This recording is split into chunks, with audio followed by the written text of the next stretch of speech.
الرحمن الرحیم واتبعوا ما تتلو الشیاطین علی ملک سلیمان وما کفر سلیمان ولکن الشیاطین کفروا یعلمون الناس السحر وما انزل علی الملکین ببابل ہاروت وماروت وما يعلمان من احد حتى يقولا انما نحن فتنة فلا تکفر۔ یہودیوں کی شرکشی کا تذکرہ چل رہا ہے کہ اتنی شرکش قوم تھی کہ ان کو جو تورات دی گئی اور تورات کی تعلیمات پر عمل کرنے کا حکم دیا گیا، اس پر انہوں نے عمل کرنے کے بجائے لغو اور خرافات پر عمل کیا۔ چنانچہ فرما رہے ہیں کہ وَاتَّبَعُوا مَا تَتْلُو الشَّيَاطِينُ عَلَى مُلْكِ سُلَيْمَانَ، اور یہودیوں نے ان لغو اور خرافات اور جادو کی چیزوں کی اتباع کیا جن کو شیاطین نے حضرت سلیمان علیہ السلام کی حکومت کے زمانہ میں ان یہودیوں کے سامنے پیش کیا۔ وما کفر سلیمان، اور حضرت سلیمان علیہ السلام کے بارے میں شیاطین نے جو ہے افواہ پھیلائی تھی کہ حضرت سلیمان علیہ السلام جادو کرتے ہیں اور ان کی کرسی کے نیچے جادو کی چیزیں اور ان جادو کی چیزیں مدفون ہیں۔ فرما رہے ہیں وما کفر، یہ سب انتہائی غلط اور بے بنیاد چیز تھی۔ وما کفر سلیمان، حضرت سلیمان علیہ السلام نے کفر کو اختیار نہیں کیا اور جادو نہیں کیا، ولیکن الشیاطین کفروا یعلمون الناس السحر، لیکن وہ شیاطین جنہوں نے شیاطین نے ہی کفر کا ارتکاب کیا اور وہ لوگوں کو جادو سکھاتے تھے۔ وما انزل علی الملکین ببابل ہاروت وماروت، اور اسی طریقے سے وہ دو فرشتے جو بابل نامی شہر میں ہاروت اور ماروت نامی دو فرشتے جو اللہ کی طرف سے ان لوگوں کو، ان یہودیوں کو جادو سکھانے کے لیے اتارے گئے تھے، نازل کیے گئے تھے، لیکن اللہ کی طرف سے ان کو بھیجا تو گیا تھا، لیکن جو بھی جادو سیکھنے آتا ان کو بتا دیتے کہ بھائی دیکھو یہ تمہاری آزمائش کے لیے، امتحان کے لیے یہ جو ہے اللہ کی طرف سے ہم کو بھیجا گیا ہے۔ وما يعلمان من احد، اور وہ دونوں فرشتے کسی کو بھی جادو نہیں سکھاتے یہاں تک کہ ان کو پہلے پوری صورتحال بتا دیتے تھے کہ انما نحن فتنۃ، کہ ہم آزمائش کا ذریعہ ہیں، ہم کو آزمائش کے لیے بھیجا گیا ہے، لہذا تم جادو سیکھ کر کفر میں اور فسق میں اور گناہوں میں مبتلا مت ہو، فلا تکفر، لہذا تم کفر کا ارتکاب نہیں کرو۔ فَيَتَعَلَّمُونَ مِنْهُمَا مَا يُفَرِّقُونَ بِهِ بَيْنَ الْمَرْءِ وَزَوْجِهِ، لیکن اس کے باوجود وہ لوگ ان فرشتوں سے، یہود کی جماعتیں وہ جادو کی چیزیں سیکھتے تھے جس کے ذریعے سے شوہر اور بیوی کے درمیان تفریق پیدا کرے۔ وَمَا هُمْ بِضَارِّينَ بِهِ مِنْ أَحَدٍ إِلَّا بِإِذْنِ اللَّهِ، حالانکہ اس جادو سے کسی کا نقصان نہیں پہنچا سکتے جب تک کہ اللہ کی مشیت نہ ہو۔ اللہ کی مشیت اور اس کی قدرت اور کے بغیر کوئی جو ہے کسی انسان کو کچھ تکلیف نہیں پہنچا سکتا۔ وَيَتَعَلَّمُونَ مَا يَضُرُّهُمْ وَلَا يَنْفَعُهُمْ، اور وہ یہود کی جماعتیں ان فرشتوں سے ایسے جادو کو سیکھتے تھے کہ جس کا نقصان کے علاوہ کوئی نفع اس میں تھا ہی نہیں۔ وَلَقَدْ عَلِمُوا لَمَنِ اشْتَرَاهُ مَا لَهُ فِي الْآخِرَةِ مِنْ خَلَاقٍ، اور ان کو یہ بات معلوم تھی کہ جو کچھ بھی وہ سیکھ رہے ہیں یہ جادو، اس واقع جو جادو سیکھنے کی وجہ سے ان کا آخرت میں کوئی اجر و ثواب نہیں ہے، اور آخرت میں ان کو کوئی واقع اچھا ٹھکانہ نہیں ہے ان کے لیے، بلکہ یہ جہنم کا ایندھن بنیں گے۔ وَلَبِئْسَ مَا شَرَوْا بِهِ أَنفُسَهُمْ، کتنی بدترین چیز ہے جس کے ذریعے سے انہوں نے اپنے نفس کو بیچا۔ لَوْ كَانُوا يَعْلَمُونَ، یعنی اپنے آپ کو جہنم کا جو ہے مستحق بنایا، جنت والے راستے کو چھوڑ کر جہنم کے راستے کو اختیار کیا۔ لَوْ كَانُوا يَعْلَمُونَ، کاش کہ وہ اس بات کو اگر پہلے سے جان لیتے اور اس کے انجام پر سوچ لیتے تو ہرگز یہ شرکشی والا کام نہیں کرتے۔ وَلَوْ أَنَّهُمْ آمَنُوا وَاتَّقَوْا لَمَثُوبَةٌ مِّنْ عِندِ اللَّهِ خَيْرٌ، اگر یہ لوگ ایمان قبول کر لیتے، اللہ کے نبی صلی اللہ علیہ وسلم کی شریعت کو مان لیتے، واتقوا اور تقوی والی زندگی اختیار کرتے، تو لمثوبۃ من عند اللہ خیر، تو اللہ کی طرف سے ان کے لیے بہترین بدلہ اور بہترین انعام تھا۔ اس وجہ سے کہ ڈبل شریعت پر ایمان قبول کرنے کی وجہ سے ڈبل اجر کے مستحق ہوتے۔ اولئک یؤتون اجرہم مرتین، کہ جو اہل کتاب تھے پہلے، اور پہلے کتاب ہونے کی حالت میں انہوں نے اپنے نبی کی شریعت کو مانا، اس پر عمل کیا، پھر جب دوسرے نبی آخر الزماں صلی اللہ علیہ وسلم کی بعثت ہوئی تو آپ کے اوپر ایمان لے آئے، آپ کی تعلیمات کو مانا، تو ایسی صورت میں انہی لوگوں کے بارے میں کہا گیا ہے کہ اولئک یؤتون اجرہم مرتین، کہ دو شریعت اور دو نبی کے ماننے کی وجہ سے دوہرے اجر کے مستحق ہوں گے۔ لو کانوا یعلمون، کاش کہ یہ لوگ بھی اگر اللہ کے نبی صلی اللہ علیہ وسلم کی شریعت کو مان لیتے اور اس پر عمل کرتے تو ایسی صورت میں ان کے لیے یہ ڈبل اجر کے مستحق ہوتے۔ لو کانوا یعلمون، کاش کہ اس بات کا ان کو یقین پیدا ہو جاتا، ان کے دل میں یہ بات بیٹھ جاتی۔ جانتے تو تھے لیکن محض سرکشی کی بنا پر اور ہٹ دھرمی کی بنا پر ماننے سے منکر تھے۔ یا ایھا الذین آمنوا لا تقولوا راعنا وقولوا انظرنا واسمعوا وللکافرین عذاب علیم۔ آگے اللہ کے نبی صلی اللہ علیہ وسلم کے کو ایک تو یہ کہ اللہ کے نبی صلی اللہ علیہ وسلم کی نبوت کا انکار کرے، نبوت کا انکار تو کرتے ہی تھے، لیکن اس کے ساتھ ساتھ اللہ کے نبی صلی اللہ علیہ وسلم کا واقع جو ہے مذاق اڑانا اور آپ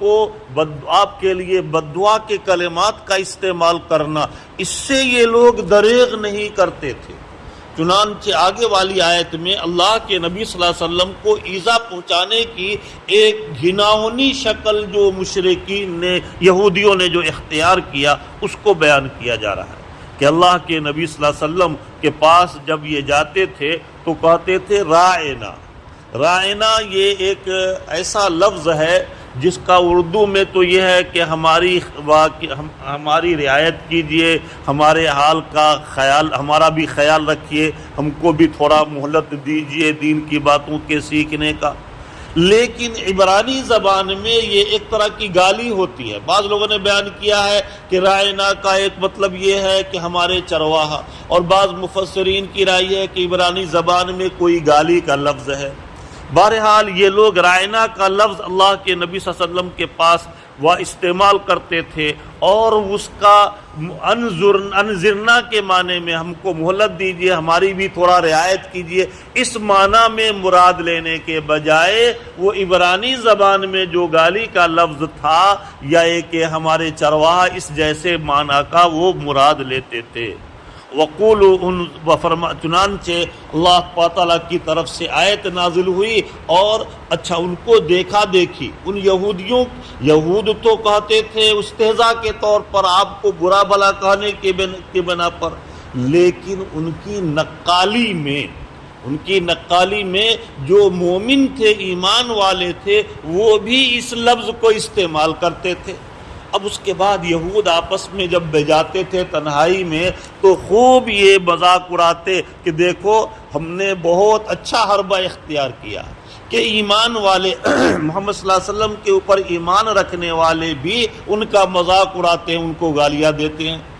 چنانچہ اس جیسے مشتبہ الفاظ کو استعمال کرنے سے ایمان والوں کو بھی روک دیا گیا کہ یا ایھا الذین آمنوا لا تقولوا رائنا وقولوا انظرنا واسمعوا، فرما رہے ہیں کہ اے ایمان والو تم آئندہ رائنا کے لفظ کو مت استعمال کرو، اس وجہ سے کہ یہ ذو معنی لفظ ہے، تم کسی اور معنی میں ہم کو مہلت دیجیے، ہماری بھی رعایت کیجیے، یہ جو ہے اس معنی میں استعمال کرتے ہو۔ لیکن یہ یہود کی جماعتیں، یہود بے بہبود کی جماعتیں اس کو گالی کے معنی میں استعمال کرتے ہیں۔ اس بنا پر اس جیسے مشتبہ الفاظ کو ہم واقع استعمال ہی نہ کرو تاکہ ان یہودیوں کی خوشی کا سبب نہ بن سکو۔ یہاں پہنچ کر کے ایک لطیفہ سن لیجئے بھائی۔ لطیفہ یہ ہوا کہ ایک مرتبہ گجرات کے استاد میں سے ایک استاد کی اہلیہ کی طبیعت زیادہ خراب ہو گئی، تو اپنے کافی عرصے کے بعد وہ اپنے گھر سے آئی یہاں کوارٹر پر، تو ایک دو بہار کی استاذ کی اہلیہ تھی وہ عیادت کے لیے گئی، اور اس کے بعد ان سے کہا کہ آپا آپ تو بہت دبلی ہو گئی ہیں۔ اب وہ بہت زیادہ غصہ میں آ گئی کہ کیا تم بول رہی ہو، تمہارا دماغ خراب تو نہیں ہوگا، مجھے دبلی کیوں کہہ رہی ہو تم؟ بولا کہ نہیں آپا آپ تو بہت دبلی ہو گئی ہیں۔ اب اس کو اور زیادہ غصہ آ گیا کہ بھائی جو ہے تم مجھے دبلی کیوں کہہ رہی ہے؟ تو وہاں جو ہے ویرات کی ایک دوسری جو ہے آپا تھی، وہ جو ہے وہ عالمہ تھی، اس نے کہا کہ دبلی کے معنی کمزور لاغر ہونے کے ہیں، آپ بیمار ہونے کی وجہ سے کمزور ہو گئے ہیں۔ بولے کہ بھائی تم اس طرح کا لفظ مت استعمال کیا کرو، دبلی کا لفظ ہمارے یہاں گالی سمجھا جاتا ہے کہ تم دبلی جیسی ہو گئی ہو۔ بہرحال تو اسی طریقے سے یہ زومانہ لفظ معلوم ہوا کہ ایسے موقع پر زومانہ لفظ سے احتیاط کرنا چاہیے۔ فرمانے وللکافرین عذاب علیم، فرمانے کی کافروں کے لیے دردناک عذاب ہے۔ ما یود الذین کفروا من اہل الکتاب والمشرکین ان ینزل علیکم من خیر من ربکم واللہ یختص برحمتہ من یشاء۔ اوپر والی آیت میں تو اللہ کے نبی صلی اللہ علیہ وسلم کے ساتھ جو یہودیوں کا برتاؤ تھا اس کا ذکر کیا گیا۔ اب یہاں ایمان والوں کے ساتھ کیسا برتاؤ ہے ان یہود بے بہبود کا سب کو معلوم ہے، لیکن اسی کو بیان کر رہے ہیں۔ ما یود الذین کفروا من اہل الکتاب والمشرکین ان ینزل علیکم من خیر من ربکم، کہ وہ لوگ جنہوں نے کفر کا ارتکاب کیا ہے، چاہے وہ اہل کتاب یعنی یہود و نصارہ میں سے ہو یا مشرکین میں سے ہو۔ دیکھیے اگر کوئی شخص پچھلی شریعت پر عمل کرتا ہو، پچھلے نبی کی کتاب کو مانتا ہو، پچھلے نبی پر ایمان رکھتا ہو، لیکن جب اللہ کے نبی صلی اللہ علیہ وسلم کی بعثت ہوئی تو چونکہ آپ کی بعثت کے بعد پچھلے تمام انبیاء کی نبوت منسوخ، پچھلی تمام کتابوں کا حکم منسوخ، تمام شریعت کا حکم منسوخ، تو اب اگر اللہ کے نبی صلی اللہ علیہ وسلم کی شریعت کا انکار کیا، آپ کی نبوت کا انکار کیا تو وہ کافر قرار پائے، چاہے وہ یہودی ہو، نصرانی ہو، اور اگر وہ مشرک ہے تب تو پھر پوچھنا ہی نہیں، پہلے سے اس کے اوپر کفر کا لیبل لگا ہے۔ فرما رہے ہیں کہ وہ لوگ جنہوں نے کفر کا ارتکاب کیا، چاہے وہ اہل کتاب میں سے ہو یعنی یہود ہو یا نصارہ ہو، وللمشرکین، اور اسی طریقے سے جو مشرکین ہیں وہ ہرگز یہ نہیں چاہتے کہ آپ کے اوپر آپ کے رب کی طرف سے کوئی خیر نازل کیا جائے، لہذا یہ ہمیشہ یہ چاہتے ہیں کہ ہم جو بھی خیر ہو وہ ہمارے ساتھ ہو، اللہ کی نعمت اور رحمت جو بھی ہو وہ ہماری طرف ہمارے ساتھ ہو، کہ آپ ایمان والوں کے اوپر اللہ کی کوئی رحمت کا نزول ہو، یہ ہرگز اس بات کو پسند نہیں کرتے۔ واللہ یختص برحمتہ من یشاء، حالانکہ اللہ تعالیٰ اپنے رحمت کے ساتھ جس کو چاہتے ہیں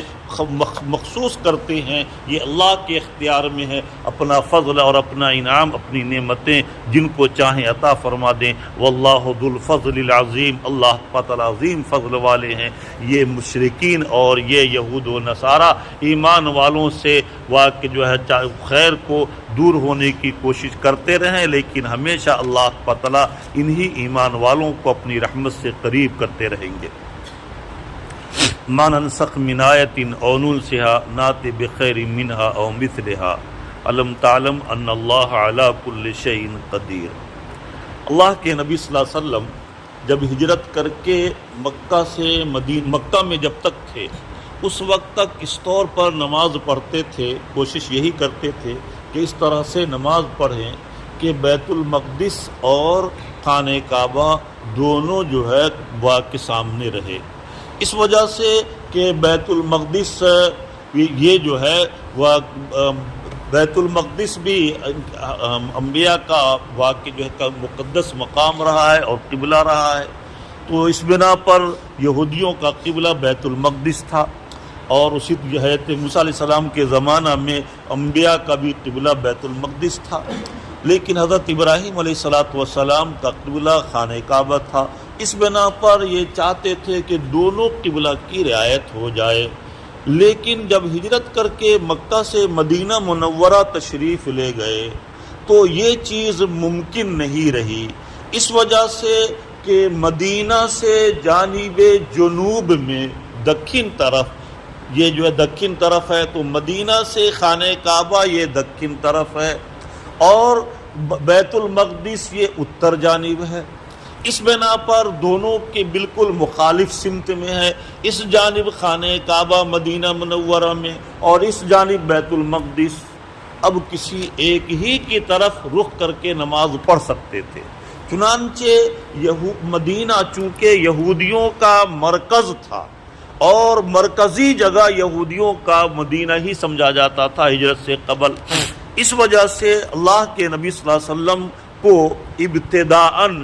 یہود کے دل میں اسلام کی محبت کو ڈالنے کے لیے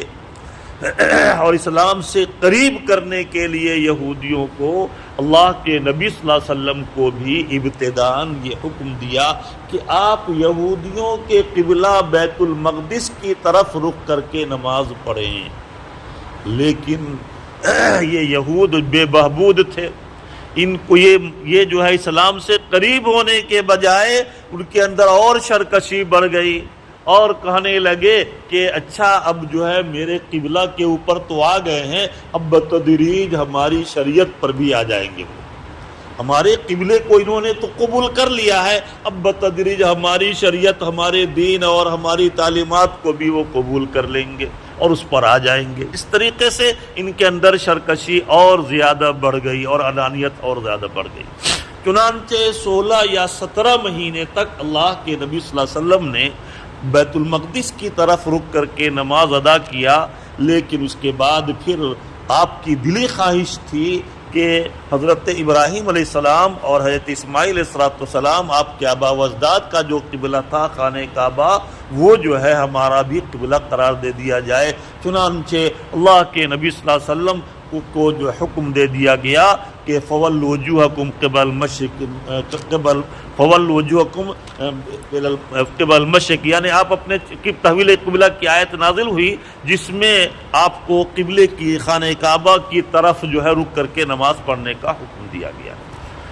بہرحال جب یہ تحویل قبلہ کا حکم نازل ہوا تو اب جو ہے مشرکین نے مذاق اڑانا شروع کیا کہ بھئی ان کا کیا طریقہ ہے، کبھی ادھر نماز پڑھو کبھی ادھر نماز پڑھو، ان کا کوئی دین اور مسلک ہے ہی نہیں، کبھی یہ حکم کبھی وہ حکم، ہمیشہ جو ہے ایک حکم کے خلاف دوسرا حکم آتا رہتا ہے۔ ان کو گویا کہ اپنی شریعت پر ان کو خود ہی واقع جو ہے اعتماد اور بھروسہ نہیں ہے، کبھی اس طرف رخ کرتے ہیں کبھی اس طرف رخ کرتے ہیں۔ اسی سلسلے میں یہ آیت نازل ہوئی کہ ما ننسخ من آیت او ننسها نأتی بخیر منها ومثلها، کہ ہم کسی آیت کو منسوخ نہیں کرتے یا اس کے حکم کو نہیں بھلا دیتے لوگوں کے ذہن و دماغ سے، لیکن یہ کہ اس سے بہتر کوئی حکم نازل کرتے ہیں یا اسی کے مثل۔ الم تعلم ان اللہ علی کل شیء قدیر، کیا تم نہیں جانتے کہ اللہ تعالی ہر چیز پر قادر ہے۔ الم تعلم ان اللہ لہ ملک السماوات والارض، کیا تم نہیں جانتے ہیں مخاطب کہ اللہ تعالیٰ ہی کے قبضہ قدرت میں آسمان اور زمین کی بادشاہت ہے، وہی تمام چیزوں کا خالق اور مالک ہے۔ وما لکم من دون اللہ من ولی ولا نصیر،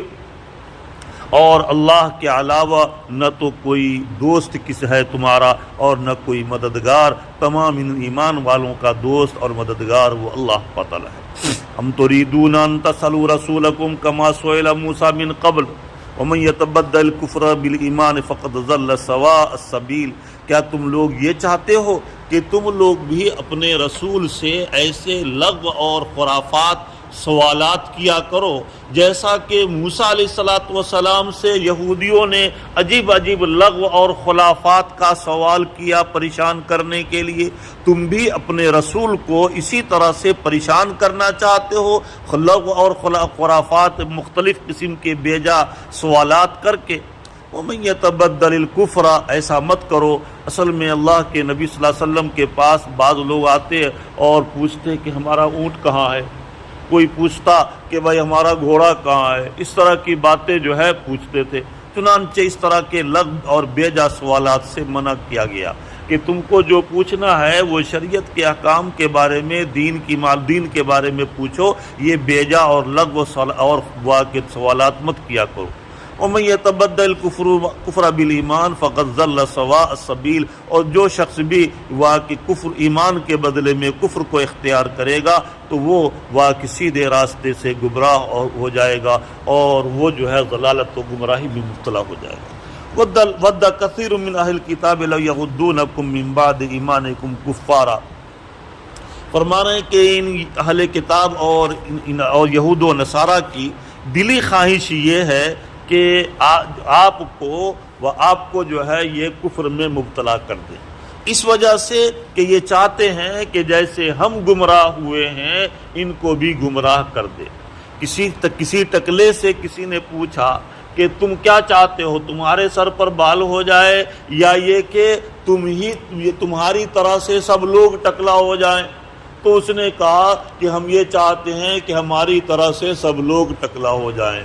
اسی طریقے سے جیسے یہ کفر کو اختیار کر چکے تھے اور گمراہ ہو چکے تھے، اسی طریقے سے یہ بھی چاہتے تھے یہود و نصارہ کہ بھائی جو ہے ایمان والے بھی گمراہی کے راہ کو اختیار کر لیں۔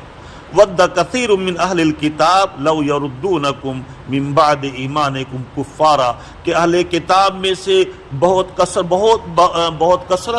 بکثرت لوگ یہی چاہتے ہیں، اہل کتاب میں کے لوگ، کہ تم کو ایمان کے بعد کفر کی طرف لوٹا دے، یعنی ایمان والوں کو کفر کے اختیار کرنے پر مجبور کر دے۔ کیوں؟ حسدا من عند انفسہم، کہ وہ تمہاری جانب سے اپنے دل میں حسد رکھتے ہیں کہ آخر یہ اتنا زیادہ اللہ کے مقرب بندے کیسے ہو گئے اور ہم کو اللہ کی واقع رحمت سے دور کیوں کر دیا گیا۔ گویا کہ اس حسد کی بنا پر یہ چاہتے ہیں کہ جو نعمت ایمان والوں کو اللہ کی طرف سے حاصل ہے وہ نعمت ان کو بھی حاصل نہ رہے۔ حسد اسی کو کہتے ہیں کہ کسی کے اندر کوئی نعمت دیکھ کر یہ تمنا کرنا کہ چاہے وہ نعمت ہمیں حاصل ہو یا نہ ہو لیکن فلاں شخص کو وہ نعمت نہیں رہے۔ تو حسد من عند انفسہم، کہ اپنے دل میں حسد محسوس کرتے ہوئے وہ یہ چاہتے ہیں کہ یہ ایمان والے بھی کفر کو اختیار کر لیں۔ من بعد ما تبین لہم الحق، بعد اس کے کہ ان کے سامنے حق واضح ہو چکا ہے، یہ سمجھ چکے ہیں، ان کے دل میں یہ اس بات کا یقین پیدا ہو چکا ہے کہ یہ اللہ کے نبی صلی اللہ علیہ وسلم کے اوپر ایمان لانے والے جو ہیں یہی کامیاب اور کامران ہیں، لیکن پھر بھی یہ لوگ حسد اور عداوت کی بنا پر اس طرح سے کی باتیں کرتے ہیں۔ فَاعْفُوا وَاصْفَحُوا حَتَّى يَأْتِيَ اللَّهُ بِأَمْرِهِ، اللہ کے نبی صلی اللہ علیہ وسلم کو حکم دیا جا رہا ہے کہ یہ بیچارے خود اپنے نفس کے اوپر ظلم کرنے والے اور قابل رحم ہیں، اپنے آپ کو جہنم کا ایندھن بنا چکے ہیں اور ان کا ٹھکانہ وہی ہونے والا ہے، لہذا یہ دنیا میں حسد کی آگ میں جل رہے ہیں اور مرنے کے بعد جہنم کی آگ میں جلیں گے۔ اس وجہ سے یہ ہر اعتبار سے قابل رحم ہے، آپ ان کو درگزر کر دیجئے، آپ ان کو معاف کر دیجئے ان کی اس سرکشی کو، اور وصف و درگزر کر دیجئے۔ حتی یاتی اللہ بامرہ، یہاں تک کہ اللہ تعالیٰ اپنا حکم ان پر نافذ کر دیں، اور دنیا میں تو وہ حسد کی آگ میں جلیں گے ہی، اور پھر یہ کہ مرنے کے بعد جہنم کی آگ ان کا مقدر بن چکا ہے۔ اس وجہ سے ان کو مزید آپ کوئی جو ہے سزا دینے کے بجائے درگزر کر دیں۔ ان اللہ علی کل شیء قدیر، بے شک اللہ تعالی ہر چیز پر قادر ہے۔ واقیموا الصلاۃ وآتوا الزکوٰۃ، اور نماز کا اہتمام کیجیے۔ اقیموا الصلاۃ، تمام آداب اور مستحبات کی رعایت کرتے ہوئے نماز کو ادا کیجیے۔ فرمانا وآتوا الزکوٰۃ، اور اللہ کی راہ میں اپنے جو ہے مال کا ایک مخصوص حصہ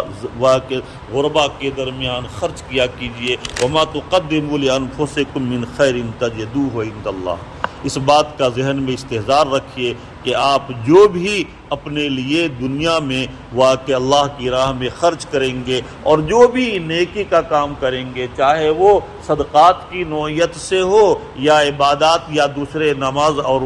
روزے کی نوعیت کا ہو، جو بھی خیر کا کام کریں گے اللہ تعالیٰ کے یہاں اس کا کئی گنا بڑھا کر اجر و انعام ملے گا۔ ان اللہ تعالیٰ کسی کے نیک عمل کو ضائع نہیں کرتے، بلکہ اللہ تعالیٰ ہر ایک کو اس کے ایک ایک عمل کا بدلہ دیں گے۔ ان اللہ لا یضیع اجر المحسنین، اللہ تعالیٰ اطاعت کرنے والے کے اطاعت کو کسی بھی کے اچھے کام کرنے والے کے بدلے کو ضائع نہیں کریں گے۔ ان اللہ بما تعملون بصیر،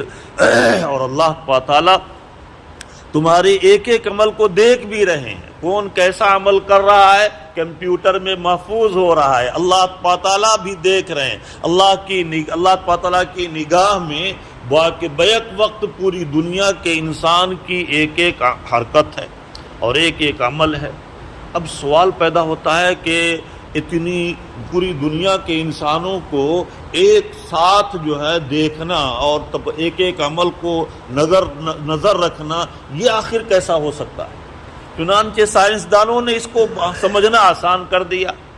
پورے بمبئی شہر اور پورے سورت شہر، بمبئی کیوں جائیں گے، بہت دور ہے، قریب میں چلیے، سورت شہر مثال کے طور پر، پورے سورت شہر کے اندر کیمرہ لگا ہوا ہے، اور وہ کیمرہ کا ایک روم کے اندر، کنٹرول روم میں ایک جگہ پورے شہر کا جو ہے وہ نقشہ آتا رہتا ہے، پورے شہر میں کہاں پر کیا ہو رہا ہے کس وقت وہ آتا رہتا ہے۔ ایک روم میں بیٹھ کر ایک انسان بیک وقت پورے شہر کی نگرانی کر رہا ہے اور پورے شہر کو ایک ساتھ دیکھ رہا ہے۔ جب انسان اپنے اس اللہ کے بنائے ہوئے دماغ کے ذریعے سے اس کو استعمال کر کے جب ایک ساتھ پورے شہر کے لوگوں کو اور پورے شہر کی ایک ایک حرکات کو دیکھ سکتا ہے، تو جس خدا نے بندے کو یہ دماغ دیا اور جس خدا نے بندے کا یہ دماغ بنایا، کیا وہ اس بات پر قادر نہیں کہ پوری دنیا کے انسانوں کے ایک ایک عمل کو ہر لمحہ دیکھ سکے؟ یقیناً قادر ہے۔ یہ تو سائنسدانوں نے اسی جیسی قرآن کی آیتوں کے ذریعے سے یہ سائنسی ایجادات کیا ہے۔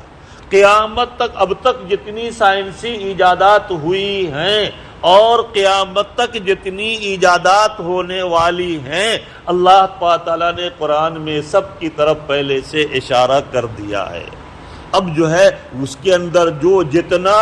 غوطہ لگاتا ہے اتنا ہی اس میں سے موتی پاتا ہے، جو جتنا اس کے اوپر ریسرچ کرے گا اتنا ہی اس کو نئی نئی تحقیقات ملتی چلی جائے گی۔ چنانچہ ایک جماعت یہودیوں کی ایسی ہے جو رات دن اسی قرآنی تعلیمات کے اوپر اور قرآن کے احکام کے اوپر واقع ریسرچ کرتے رہتے ہیں، خود ان کے دل پر عمل کرنے سے مہر لگی ہے کفر کی، لہذا وہ عمل نہیں کرتے، لیکن وہ جانتے ہیں کہ یہ کتاب بالکل صحیح ہے اور اس کے اندر جو کچھ بھی بیان کیا گیا ہے 100% صحیح ہے اور قیامت تک ہونے والے واقعات کا بیان ہے۔ اس بنا پر وہ رات دن ریسرچ میں لگے رہتے ہیں۔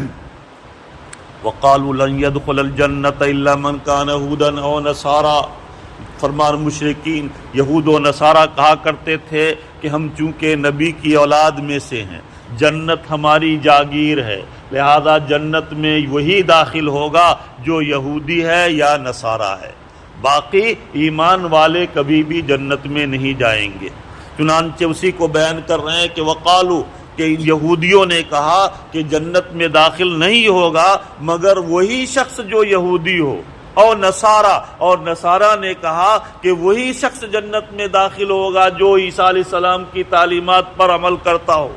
فرمانے اللہ جو نصارہ ہو۔ اللہ تعالیٰ فرماتے ہیں تلک امانیہم، یہ ان کی اس کا ذہنی گمان ہے، خیال ہے، ذہنی اپج ہے، یہ ان کے دل میں پیدا ہونے والا وہم ہے، خیال ہے، یہ جو ہے خیال خام ہے، اس کا حقیقت سے کوئی تعلق نہیں ہے۔ جنت ان کی جاگیر نہیں ہے بلکہ جنت اللہ کے قبضے قدرت میں ہے۔ قُلْ هَاتُوا بُرْهَانَكُمْ إِن كُنتُمْ صَادِقِينَ، اے اللہ کے نبی صلی اللہ علیہ وسلم آپ ان سے یا ان یہودیوں سے فرما دیجئے کہ جنت تمہاری جاگیر ہے اور جنت میں صرف یہودی جائیں گے، اس کے اوپر اگر تمہارے پاس کوئی دلیل ہو تو پیش کرو، اگر تم اپنے قول میں سچے ہو تو اپنی اس قول کی صداقت پر دلیل پیش کرو۔ بلا من اسلم وجہہ للہ، ہاں جنت میں وہ شخص جائے گا جس نے اپنی توجہ کو اس بات کہ اللہ خدا واحد کی طرف پھیر دیا ہو، ایک خدا کی طرف متوجہ ہو کر، اور وہ ان کی اطاعت میں لگا رہا ہو، وہو محسن، اس حال میں کہ وہ اپنے نفس پر احسان کر رہا ہو اللہ اور اس کے رسول کے حکم کی اطاعت کر کے، فلہ اجرہ عند ربہ، تو اس کے لیے اللہ کے پاس اس بات کے ایسا اجر ہے جو کبھی بھی ختم نہیں ہوگا۔ ولا خوف علیہم، اللہ تعالیٰ اس کے ایک ایک عمل کا کئی گنا بڑھا کر بدلہ دیں گے۔ ولا خوف علیہم، اس کے اوپر ذرہ برابر کسی طرح کا کوئی خوف نہیں ہوگا قیامت کے دن، ہر طرح کے خوف سے معمون ہوگا۔ ولا ہم یحزنون، اور نہ اس کو کسی طرح کا رنج و غم ہوگا۔ خوف کہتے ہیں آئندہ پیش آنے والے حالات کا دل میں کوئی اندیشہ ہو کہ پتہ نہیں کیسے حالات پیش آئیں گے، تو آئندہ بھی ان کے ساتھ ایسا اعزاز اور اکرام کا معاملہ ہوگا کہ اپنے بارے میں بھی کوئی خوف نہیں ہوگا۔ اللہ تعالیٰ ان کو مرنے سے قبل دنیا ہی میں، زندگی میں ہی ان کو جو ہے ان کا ٹھکانہ دکھلا دیں گے۔ ولا ہم یحزنون، اور اپنے اہل و عیال کے بارے میں بھی ان کو کوئی رنج و غم نہیں ہوگا، اس وجہ سے کہ ایمان والوں کے ایمانی اعمال پر عمل کرنے کی وجہ سے، ان کے نیک اعمال کی برکت سے اللہ تعالیٰ ان کے نسلوں کے ساتھ بھی اچھے برتاؤ کب سے پیش آئیں گے، ان کی حفاظت فرمائیں گے۔ اللہ تعالیٰ ہمیں اور آپ کو اپنی رضا اور محبت نصیب فرمائے۔ جمعہ کا دن ہے، قبولیت کی گھڑی ہے، اس وجہ سے دعاؤں میں مشغول ہو جائیں اور اپنے وقت کو قیمتی شمار کرتے ہوئے وصول کرنے کی کوشش کریں۔ اللہ تعالیٰ ہمیں بھی اس کی توفیق عطا فرمائے، آمین۔